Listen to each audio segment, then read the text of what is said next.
मत सोचो, कोई तुमसे ज्यादा ताकतवर नहीं।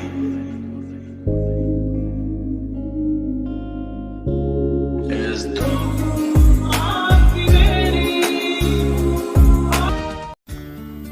Worldwide exclusive news celebrating the stories of world record holders and achievers। 6 अक्टूबर 2024 को जयपुर स्थित राजस्थान इंटरनेशनल सेंटर प्रेरणा और मान्यता का केंद्र बन गया। इस कार्यक्रम में एक्सक्लूसिव वर्ल्ड रिकॉर्ड्स द्वारा मान्यता प्राप्त असाधारण प्रतिभाओं को भी उजागर किया गया।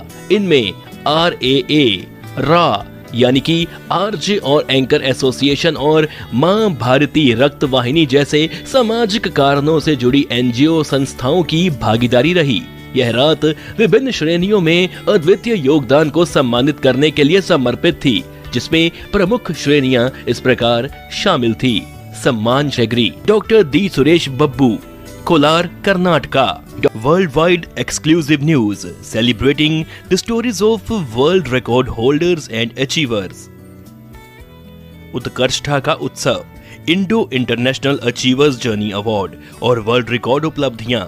जयपुर, राजस्थान। 6 अक्टूबर 2024 को जयपुर स्थित राजस्थान इंटरनेशनल सेंटर प्रेरणा और मान्यता का केंद्र बन गया, जहां Indo international achievers journey award और वर्ल्ड रिकॉर्ड उपलब्धियां समारोह आयोजित हुआ। Indo international achievers journey award के सम्मानित व्यक्तियों की सूची इस प्रकार है। Doctor D Suresh Babbu, Kolar, Karnataka. वणक्कम, I am Dr. D. Suresh Babu from Kolar Goldfield. I want to thank Exclusive World Records, King's Book of World Records, Indo International Achievers Journey Award, Lata Foundation, Journalist Council of India and International Selection Committee for select and honored me. Thanks Records. எனக்கு இப்போ இந்த world records கிடச்சிருக்கிறது வந்து எனக்கும் ஒரு ஆச்சரியமாக தான் இருக்குது. நான் நினைக்காத ஒன்று இது. எப்படி வந்தது அப்படின்னு சொன்னாக்கா, திஸ் வீக் இந்தியான்ட்டு ஒரு எடிட்டர், ஆன்லைன் நியூஸ் எடிட்டர், அவர் பேர் வந்து கிஷோர் ஜோசப். அவர் வந்து என்னுடைய ப்ரொஃபைலில் வந்து இந்த வேர்ல்ட் ரெக்கார்ட் செலெக்ஷன் கமிட்டிக்கு இது ரெக்கமெண்ட் பண்ணியிருக்காரு. ஸோ அவங்க வந்து இதை பார்த்துட்டு ஒரு நாள் வந்து எனக்கு ஃபோன் வந்தது. அந்த ஃபோனில் பார்த்திங்கன்னா அவர் சொன்னது வந்து இந்த மாதிரி உங்கள் ப்ரொஃபைல் பார்த்தோம், நிறைய விஷயங்கள் இருந்தது, ஆனால் அதுக்கான ப்ரூஃப் எங்களுக்கு வேணும்னு கேட்டிருந்தாங்க. அப்போ நான் அதுக்கான ஆதாரங்கள்னால் முதல்ல எனக்கு கொஞ்சம் பயமாக இருந்தது. ஏன் எதுக்கு கேட்குறாங்க என்ன ஒன்றும் புரியல எனக்கு. பட் ஆனாலும் அதை மனசில் வைக்காமல், சரி நமக்கு என்ன இருக்கிற ப்ரொஃபைலுக்கு நம்ம ப்ரூஃப் கொடுக்கணும் அவ்வளோதானே அப்படின்னு சொல்லிட்டு நான் அந்த ப்ரூஃப்களெல்லாம் அனுப்பிச்சி வச்சேன். அப்படியே அனுப்பிச்சி வச்சு ஒரு 2 டேஸில் வந்து எனக்கு ஃபோன் பண்ணாங்க. யூ ஆர் செலக்டட், வேர்ல்டு ரெக்கார்டுக்கு வந்து நீங்கள் செலக்ட் ஆகிருக்கிறீங்க அப்படின்னு சொல்லிட்டு சொன்னாங்க. இதை அந்த இன்டர்நேஷ்னல் டீம் தான் இது செலக்ட் பண்ணியிருக்குது அப்படின்னு சொன்னோன்னா உண்மையிலேயே எனக்கு முக்கியமாக ரொம்ப ஒரு பக்கம் சந்தோஷம் தானோ ஒரு பயம் கலந்த சந்தோஷமாக தான் இருந்தது. ஏன்னா இதெல்லாம் நடக்கும்ன்றது நான் யோசிக்காத ஒன்று. அப்படின்னா சோஷியல் சர்வீஸ் பண்ணிட்டாரு, என்ன பண்ணியிருக்கீங்க அப்படின்ட்டு அந்த இது கேள்வி எனக்குள்ளே கேட்கும்போது, நான் முதல்ல வந்து எங்கள் அப்பா பேரில் வந்து நான் ஒரு பஸ் ஷெல்டர் ஒன்று கட்டினேன். அது வந்து சுயநலமாக தான் கட்டினது. ஆக்சுவலி எங்கள் அப்பா பேரில் வரணும், அவருக்காக பண்ணணும்னு சொல்லி தான் பண்ணது. இதில் வந்து சோஷியல் ஒர்க்குன்ற மாதிரி எதுவும் இல்லை. பட் அதுவே நாளைக்குள்ளே என்னை சோஷியல் ஒர்க்கர் ஆக்கிடுச்சு. ஏன்னா அந்த பதவி, அந்த சோஷியல் ஒர்க்கர்னு என்ன சொன்ன உடனே நான் உடனே ஃபர்தர் என்னெல்லாம் இருக்குது அதெல்லாம் செய்யணுன்ட்டு ஒரு முடிவில் வந்து அந்த ஷெல்டரை வந்து இன்னும் ரன் பண்ணிட்டு வரேன். அதுக்கப்புறம் பார்த்திங்கனாக்கா 89 ஃப்ரீ மெடிக்கல் கேம்ப் பண்ணியிருக்கேன் இது வரைக்கும். அந்த 89 ஃப்ரீ மெடிக்கல் கேம்பும் நம்ம டிஸ்ட்ரிக்ட் மட்டும் இல்லாமல் அதர் டிஸ்ட்ரிக்டில் கூட நான் போய் செஞ்சுருக்கிறேன். அது வந்து எனக்கு தெரிஞ்சு அதுக்கான ப்ரூஃப் ஆதாரங்கள், அதுக்கான ஃபோட்டோ ப்ரூஃப்ங்கெல்லாம் நான் அவங்களுக்கு அதை சப்மிட் பண்ணேன். அது மட்டும் இல்லாமல் ஃபார் எக்ஸாம்பிள் இப்போ COVID-19 வந்தது. இந்த COVID-19 பீரியடில் வந்து ஒரு 7-8 நாளைக்கு அப்புறம் வந்து மக்களுக்கு வந்து பணம் இருந்தால் கூட சாப்பிட்ற உணவுப் பொருட்கள் வந்து கிடைக்க ரொம்ப கஷ்டமாக இருந்தது. அதை யோசிச்சுட்டு எங்களுடைய டீம் அதாவது சோஷியல் மீடியா டீம். அப்போ நாங்கள் வந்து ஒரு சோஷியல் மீடியா யூடியூப் சேனலுக்கு இருந்தோம். எங்கள் ஃப்ரெண்ட்ஸுங்க எல்லோரும் சேர்ந்து முடிவு பண்ணி அதில் முக்கியமாக ரமேஷ் லோகநாதன் அவருடைய முயற்சி அதில் அதிகமாக இருக்குது. அவர் வந்து நம்ம எல்லா பப்ளிக்கெல்லாம் நம்ம ப்ரொவிஷன்ஸ் கொடுத்துட்டு வரணும். அதுவும் எவ்வளோ முடியுதோ அவங்கவுங்க நம்ம தனியாக கொடுக்கணும், குரூப்பாகவும் கொடுக்கலான்னு சொல்லிட்டு வந்தாங்க. ஆரம்பத்தில் நாங்கள் அதெல்லாம் வந்து ப்ரொவிஷன்ஸ் எல்லாம் இப்படி ஆரம்பித்து கொடுக்க ஆரம்பித்தேன். என் சார்ந்தது ஒரு 700-750 பேருக்கு மேலே என்னால் முடிஞ்சவர்கள் நான் செப்பரேட்டாக தனிப்பட்ட முறையில் என்னுடைய ஃப்ரெண்ட்ஸுங்களை வச்சு கொடுத்துன்னு வந்தேன். அதை அவங்களாம் கண்டிப்பாக பார்த்துருக்காங்க. அது மட்டும் இல்லாமல் இப்போது வேக்சினேஷன் இருந்தது. அந்த வேக்சினேஷன் டைமில் வந்து மக்கள் வந்து வெளியே போகிறது கஷ்டமாக இருக்கும். ஆனால் வேக்சினேஷனும் போடணும் அப்படின்னு சொன்னாக்கா அந்த ஸ்பாட்லேயே போயிட்டு அவங்களுக்கே வந்து அந்த ஏரியாலே அவங்களுக்கு வந்து அந்த வேக்சினேஷன் போடணும்னு சொல்லிட்டு பல இடத்துங்களில் வந்து நாங்கள் அரேஞ்ச் பண்ணி சிஸ்டருங்களுடைய டாக்டருங்களுடைய பர்மிஷன்லாம் கேட்டு அந்த மாதிரி நான் அவங்களுக்கெல்லாம் வந்து இந்த வேக்சினேஷன் போடுறதுக்கான முயற்சிகள் பண்ணோம். முடிந்த வரையில் நாங்கள் வந்து வெளியவே இருந்து நிறைய நியூஸ்களை அப்டேட் பண்ணுறது மட்டும் இல்லாமல் மக்களுக்கு நியூஸ் அப்டேட் பண்ணோம். இந்த மாதிரி ப்ரொவிஷன்ஸுக்கு பண்ணோம். அவங்களுக்கு வந்து இந்த எப்போ ஓப்பன் ஆகுது எப்போ க்ளோஸ் ஆகுதுன்னு தெரியாது, அந்த டைமிங்கெல்லாம் அனௌன்ஸ் சொல்லணும். இந்த மாதிரியெல்லாம் நாங்கள் ஒரு நாளும் வந்து வெளியே இருந்து இதெல்லாம் கண்காணிச்சுட்டு வந்தோம். அதில் எங்கள் குரூப்பில் இருக்கிறவங்க எத்தனை பேரும் எனக்கு உறுதுணையாக இருந்தாங்க. அதில் வந்து எங்கள் ஃபேமிலி எனக்கு ரொம்ப சப்போர்ட் பண்ணாங்க. அது மட்டும் இல்லாமல் எனக்கு என்னுடைய ஒய்ஃப் வந்து அவங்க ரொம்ப முக்கியமான காரணம். ஏன்னா இதுக்கு எல்லாத்துக்குமே அவங்க இந்த ப்ரொவிஷன் கூட அவங்களுடைய பணம், அவங்களுடைய இது ஜுவல்ஸ் எல்லாம் கூட வச்சுட்டு நான் நிறைய பணம் அது சொல்லக்கூடாதுன்னாங்க. எனக்கு வந்து என்னுடைய ஊர் மேலே இருக்கிற ஒரு பற்று தான் நான் இந்த வேலைலாம் செஞ்சேன். அது மட்டும் இல்லாமல் இன்றைக்கி இந்த உலக சாதனைக்கே கொண்டு வந்துக்கிறாங்க அப்படின்னு சொன்னாக்கா அதில் முக்கியமான காரணம் வந்து நான் முக்கியமாக தங்க வயலை பற்றி நம்ம ஊர்க்காரங்களை பற்றி நான் சொல்கிற விதங்கள் தான். இந்த மைண்ட்ஸை பற்றி சொல்லியிருக்கிறேன், இந்த இடத்தோட வரலாறுங்களை சொல்லியிருக்கேன், எத்தனையோ சேனல் சொல்லியிருக்கேன், எத்தனையோ பேர் பிஹெச்டி பண்ணியிருக்காங்க. என்னுடைய கண்டென்ட்டில் நிறைய பிஹெச்டிஸு, அப்புறம் ஆர்கிடெக்சர்ஸு, ஆர்கியாலஜிஸ்ட்டுங்க, இந்த மாதிரி நிறைய பேருக்கு வந்து சில விஷயங்கள் நம்ம கேஜே பற்றின விஷயங்களும் சரி, ஓல்டு மானுமெண்ட்ஸும் சரி, அப்புறமா ஜியாலஜிக்கல் சர்வே டிபார்ட்மெண்ட்டுக்கு அந்த பில்லோலாவை பற்றி சொல்கிறதாகட்டும், இதெல்லாம் இது போல் விஷயங்கள் வந்து நான் தனிப்பட்ட முறையில் நம்ம ஊருக்கு சார்ந்த விஷயங்களை வந்து ஊருக்கு பெருமை கொடுக்கக்கூடிய விஷயங்களை வந்து நான் அதை எல்லாத்தையும் யோசிச்சுட்டு இதெல்லாம் செஞ்சுன்னு வந்திருக்கேன். இது பரவாயில்ல வந்து சோஷியல் மீடியாவில் வர்றது எல்லோரும் பார்த்துருப்பீங்க. சில விஷயம் இதெல்லாம் நிறைய நான் செய்கிறதெல்லாம் வந்து வந்திருக்குது.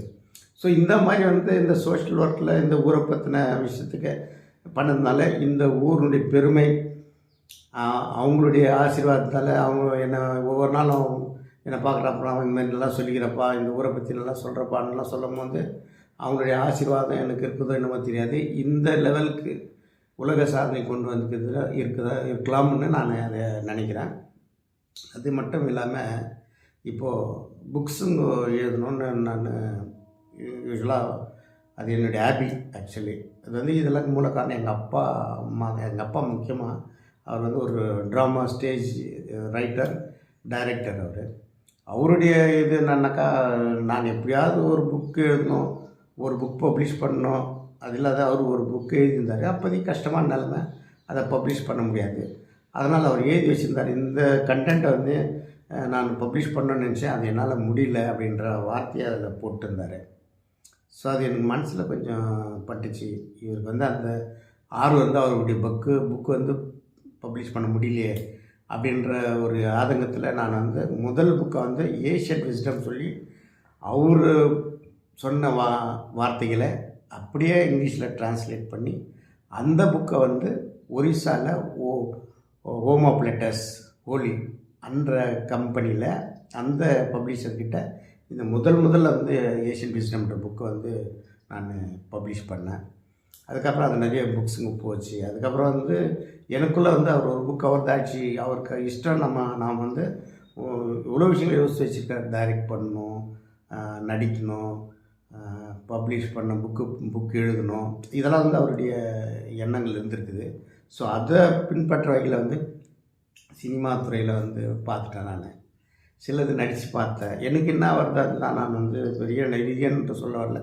நடித்து பார்க்கணுன்னு ஆசைப்பட்டு அவருக்காக அந்த நடித்தேன்.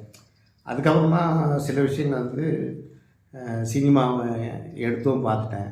அதுலேயும் ஃபெயில்யூர் ஆனாலும் அதை நான் சக்சீட் பண்ணல. இருந்தாலும் ஸ்டில் முயற்சி பண்ணினேன். அதுவும் அவருக்காக ஒரு சக்ஸஸ் பண்ணணும். அதுக்காக வேண்டி சினிமா சங்கம் இந்த ஊரில் ஆரம்பித்து எத்தனையோ பேருக்கு உதவியாக வந்து இந்த சங்கத்தினால என்னால் ஒரு எவ்வளோ பேர் நோக்க போனாங்கன்னு நான் சொல்ல முடியாது. அவ்வளோ பேர் இன்றைக்கி சினிமாவில் நடிச்சிட்டு வராங்க. அது எனக்கு ரொம்ப பெரிய சந்தோஷம்.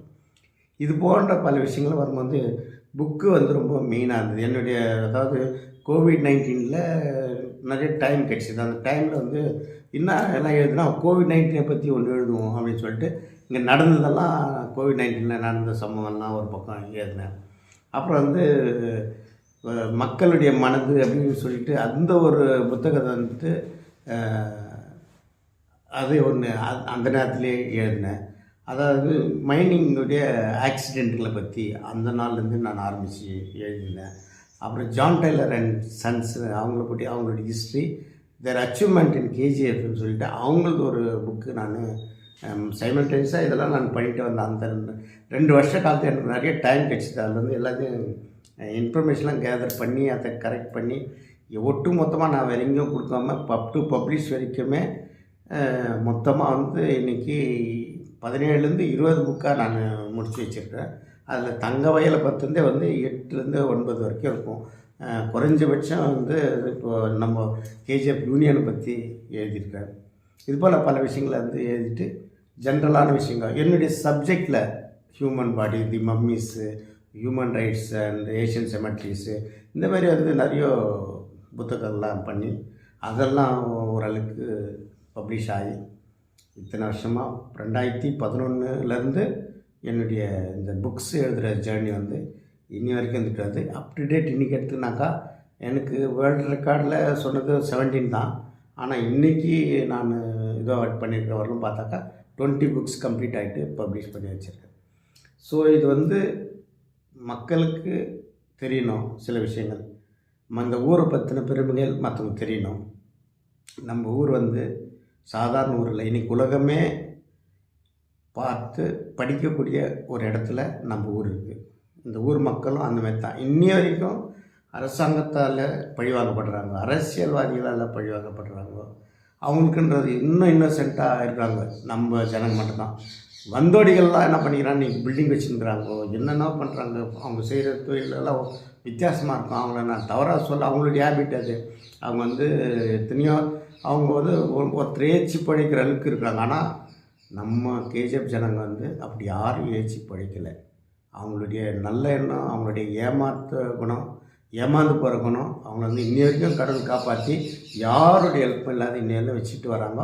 அவங்களுக்காக நான் இந்த செய்த வேலை அவங்களுடைய ஆசீர்வாதத்தால் கூட இந்த ஒரு வேர்ல்டு ரெக்கார்ட் கிடச்சிருக்கலாம் அப்படின்னு நான் நினைக்கிறேன்.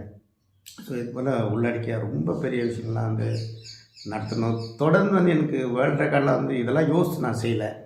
கோவிட்-19 எனக்கு வந்து கோவிட்-19 வாரியர்னு கொடுத்தாங்க.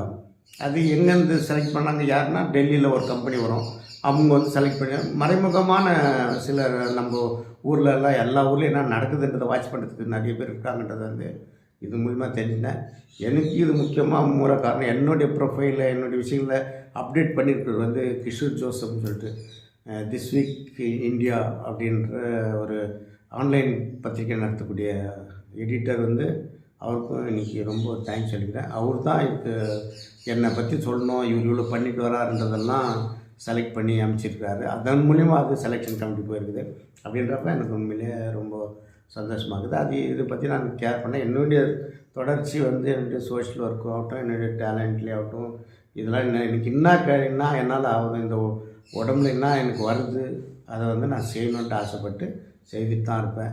அதில் வந்து என்னால் முடிஞ்ச அளவுக்கு உதவி பண்ணுவேன். இப்போ நான் இன்றைக்கி என்ன கண்டிஷனில் ரொம்ப கஷ்டமான சூழ்நிலை இருந்தால் கூட நான் கண்டிப்பாக பப்ளிக் சர்வீஸை தொடர்ந்து இருப்பேன். இதன் மூலிமா நான் கேட்டுக்கிறேன். உண்மையிலே இந்த வேர்ல்டு ரெக்கார்ட்ஸ் கொடுத்த அத்தனை பேருக்கும் எப்படி வரணுன்ட்டு என்னால் பேசக்கூட முடியல. நான் அந்த மாதிரி ஒரு விஷயத்த வந்து அவ்வளோ இதாக கொடுத்துருக்காங்க. எனக்கும் அதில் ரொம்ப யோசிக்க எப்படின்னு ஜீர்ணிக்க முடியல, அந்த அளவுக்கு இருக்குது. ஸோ அப்படி என்னை செலக்ட் பண்ணவங்களுக்கு வந்து இன்றைக்கி ரொம்ப தேங்க்ஸ் சொல்லிக்கிறேன். எல்லாருக்கும் நன்றி, மொத்த ஜனங்களுக்கும் நன்றி. ஏன்னா அவங்களுடைய பேச்சு தான் வெளியே போயிருக்குது. அவங்க என்னை பற்றி பேசுகிற இந்த என்ன இங்கே சொல்கிறாங்களோ அதெல்லாம் கலெக்ட் பண்ணி இதை சம்மந்தப்பட்ட இடத்துக்கு அனுப்பிச்சிருக்காங்க.